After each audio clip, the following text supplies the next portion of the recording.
Ideas में हमारे साथ है अखिल भारतीय विद्यार्थी परिषद के प्रांत संगठन मंत्री अंशुल विद्यार्थी जी। नमस्कार सर, आपका बहुत बहुत स्वागत है आज के हमारे प्रोग्राम में। Thank you sir for coming.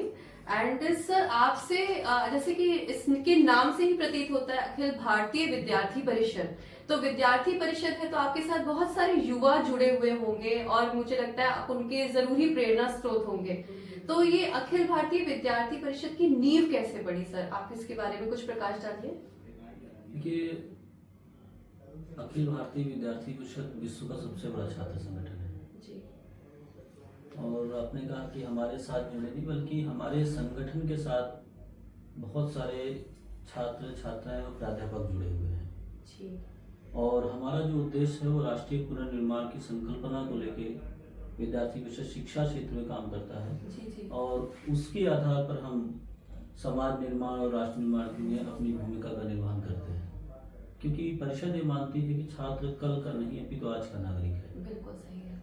और हमारे भी अपने कुछ कर्तव्य होते हैं, यानी शिक्षा जीवन के लिए हो और जीवन वतन के लिए हो। जी। ये विद्यार्थियों के अंदर भाव होना चाहिए, ना कि शिक्षा कोई व्यापारीकरण या केवल कैरियर के नाम पर ही शिक्षा नहीं, बल्कि शिक्षा ऐसी होनी चाहिए जो जिससे हम लोगों को प्रकाशित कर सकें, अपने देश की संस्कृति सभ्यता को समाज में पेश आके अन्य देशों में इसकी उपयोगिता क्या है, यानी शिक्षा का महत्व क्या है, विद्यार्थी परिषद के कार्यकर्ता के जीवन से ये लोगों को प्रेरणा मिले। हमारा ऑर्गेनाइजेशन इस कारण से समाज के अंदर विश्व के सबसे बड़े छात्र संगठन होने का गौरव प्राप्त है। ये तो बहुत ही प्रेरणादायक बात है हमारे युवाओं के लिए कि एक छात्र संगठन इतनी जगह पे अपना इतना बड़ा विश्व स्तर पे अपना काम कर रहा है।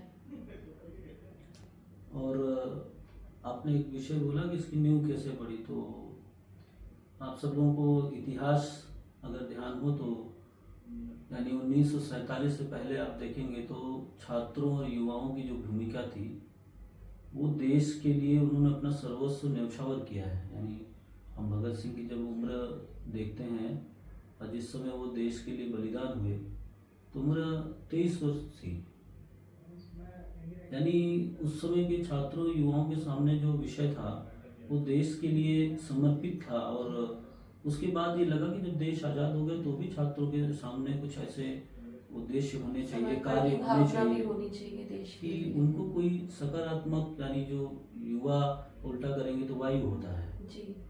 तो उस सोच के दृष्टिकोण पर 1948 में ही विद्यार्थी परिषद की एक्टिविटी प्रारंभ हो गई थी और 1949 में इसका विधिवत रजिस्ट्रेशन हुआ और विद्यार्थी परिषद आज अपने 75 वर्ष पूरे कर चुकी है और आज ये विश्व का सबसे बड़ा छात्र संगठन है और लगातार शिक्षा क्षेत्र में और आप देखेंगे देश के अंदर जितने भी सकारात्मक परिवर्तन आपको दिखेंगे उन सब में विद्यार्थी परिषद के कार्यकर्ताओं की बहुत महत्वपूर्ण भूमिका रही। हमारी एक ध्येय यात्रा पुस्तक आई है, कभी आप उसका अध्ययन करेंगे देखेंगे तो मतलब यूथ जिनको मतलब कभी कभी बहुत सारे लोगों ने ऐसा दिखाया है कि यूथ है तो वायलेंस होगा, लेकिन ये भी अपने कार्यों के माध्यम से यानी स्टूडेंट पावर नेशन पावर है जी जी, ये प्रमाणित किया है। जैसा कि आपने बोला वायु, युवा का उल्टा होता है वायु, तो आपने उस वायु के रुख को एक सकारात्मक परिवर्तन दिया है अपने इस संगठन के द्वारा, मैं ऐसा कह सकती हूँ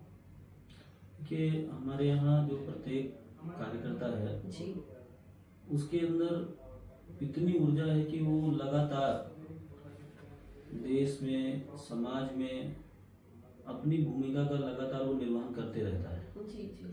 और हमारे विद्यार्थी परिषद में बहुत सारे ऐसे अभियान और कार्यक्रम लिए हैं जो लोगों के लिए आइडल बना है, उदाहरण बना है।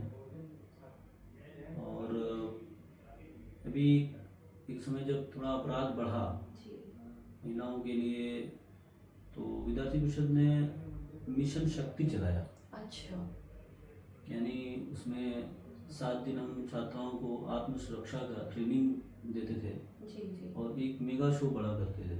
अच्छा, ये तो बहुत ही अच्छी बात है। और आप देख रहे होंगे कि तो बाद में ये कॉपी उत्तर प्रदेश सरकार ने वही मिशन शक्ति चलाया। हाँ, जो अभी चल रहा है रिसेंटली। हमारे कई सारे ऐसे विषय हैं जो लोगों को लगता है कि फॉलो करना चाहिए। यानी ये छात्र जो मतलब ये नया भारत है और आज का छात्र जो है वो लगातार कितना अच्छा कर सकता है, उसके और क्या प्रयास हो सकते हैं, ये विद्यार्थी परिषद के कार्यकर्ताओं में देखेंगे, उस संगठन के अंदर देखेंगे तो लगातार आपको रचनात्मकता दिखेगी। जी जी। आज आपका बहुत बहुत धन्यवाद व्यक्त करते हैं sir. Thank you so much. यानी